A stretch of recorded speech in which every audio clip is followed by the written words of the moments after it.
అకస్మాత్తుగా జరిగేటటువంటి పరిణామాలు వేరు. రెగ్యులర్‌గా జరిగే పరిణామాలు వేరు.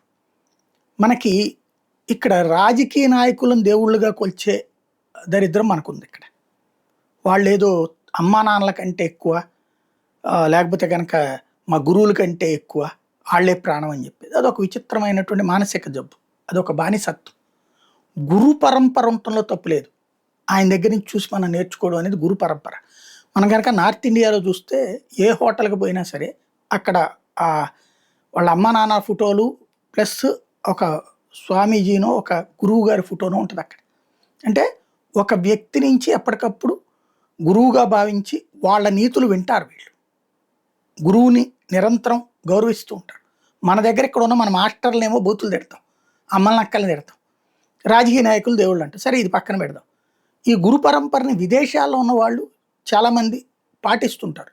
లైక్ ఇప్పుడు వెనిజులా అధ్యక్షుడు, జైలుకి వెళ్ళినటువంటి వెనిజులా అధ్యక్షుడు సత్యసాయిబాబా గారి భక్తుడు. అట్లాగే ఇప్పుడున్న అధ్యక్షురాలు సత్యసాయిబాబా గారి భక్తురాలు. ఇక్కడికి వచ్చి మరి గురు పరంపర కొనసాగుతుంది. అట్లాగే వేరే దేశానికి సంబంధించిన ఒక నాయకుడు వచ్చి మన అరుణాచలంలో ఉన్నటువంటి స్వామీజీల దగ్గరకు వచ్చి పూజలు చేసి వెళ్తుంటారు గురు పరంపర కింద. అట్లాగే ఒక్కొక్కళ్ళకి ఒక్కొక్క గురు పరంపర అనేది, అంటే ఒకళ్ళని గురువుగా ఇక్కడ వాళ్ళని గౌరవించే సాంప్రదాయం ఉంది. ఇప్పుడు ఈమెని గురించి ప్రత్యేకించి చెప్పుకోవాల్సినటువంటి అవసరం. Princess Irene of Greece and Denmark, ఈవిడ తాజాగా మరణించింది. ఈవిడ స్పెషాలిటీ ఏంటంటే ప్రిన్సెస్ ఇరేనే ఆఫ్ గ్రీస్, డెన్మార్క్కి ప్రిన్సెస్, అట్లాగే member of the Greek royal family, Greek రాజకుటుంబంలో సభ్యురాలు.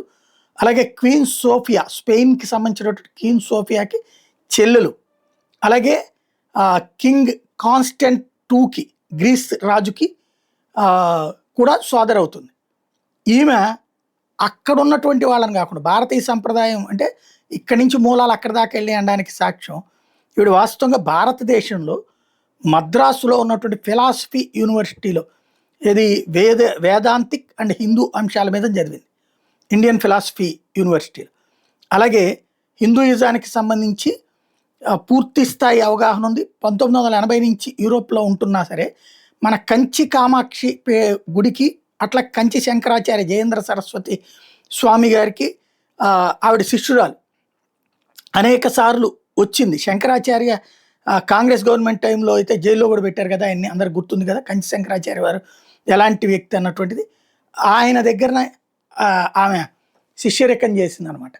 ఈ విషయం ఇప్పుడు ఆమె చనిపోయినటువంటి సందర్భంలో ఆమె శుభ్రంగా భారతీయ సంప్రదాయ దుస్తులు ధరించి వ్యవహరించేదనమాట. రాజకుటుంబానికి సంబంధించిన ఆమె మరణంతో ఇప్పుడు ఇవంతా చర్చకు వచ్చినాయి.